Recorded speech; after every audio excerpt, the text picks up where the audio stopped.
We need to lift this car. To reach the rider, Alder and a handful of bystanders attempt to lift the car, which weighs almost 4,000 pounds. But they can't get it more than a few inches off the ground.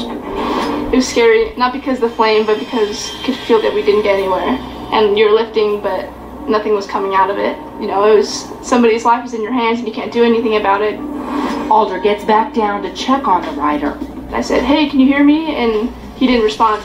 But she can see his chest moving. Back on her feet, she points to the rider, letting the others know he's still alive.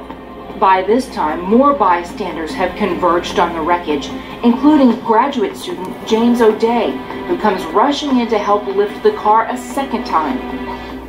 There wasn't any argument whether this would work, this would not work. We just went ahead and did it. Everybody, 1, 2, 3, go. Come on. From behind the camera, Garf and his colleagues cheer on the bystanders. Go! Oh, go. You can do it. The tires started sliding a little bit because of the angle. You could feel people panicking, and they started yelling, "Get him out," because if anything, you got to get him out before that car drops back on him because it could cause further injury. Get out. Somebody grab him. Holy crap. Hurry. As the car is slipping, construction worker Lee Christensen runs over from his nearby worksite to help. I remember hearing somebody, "Pull him out, pull him out." I didn't know how long they could hold the car up. Just grabbed him where I could and got him out. Christensen pulls the rider out by his right ankle. Oh my gosh. Oh my gosh. Police, who arrived just moments earlier, order the bystanders to back away. They tend to the fire before the victim, for fear the car may still explode.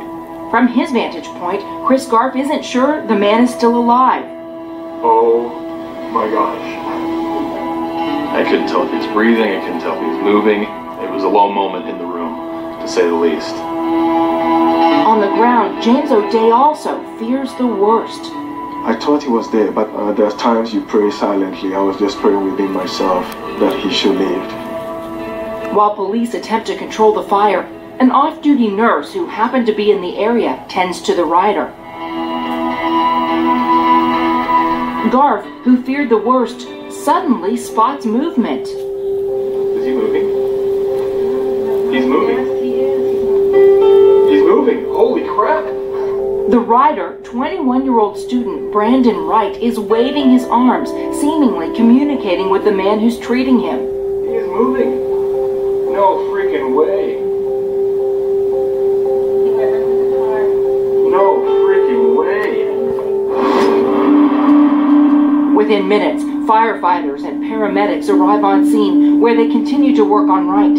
He's loaded onto a stretcher and into a waiting ambulance. Although he suffers minor burns, a broken pelvis and leg, Wright is lucky to escape with his life. Just a few days later, he's well enough to address the media. I just wanted to thank all the heroes that put their lives on the line to save mine. I'm forever in debt. I can't thank them enough. I just hope they know how much they mean to me. For his part, James O'Day doesn't think of himself as a hero. Anybody will give a helping hand to anybody who is in need, and that's exactly what I did. I didn't do anything extraordinary. Kelsey Alder doesn't like the label either, despite risking her own life when lifting the burning car. For my mind, I was focused on him and his life and what we could do to get him out of there, even if it meant risking my own. You see a lot of bad things happen in the world. Wars, famines, starvation, and then you see a few people help out someone in the small little any town USA. It gives you a little bit of hope for what mankind is capable of.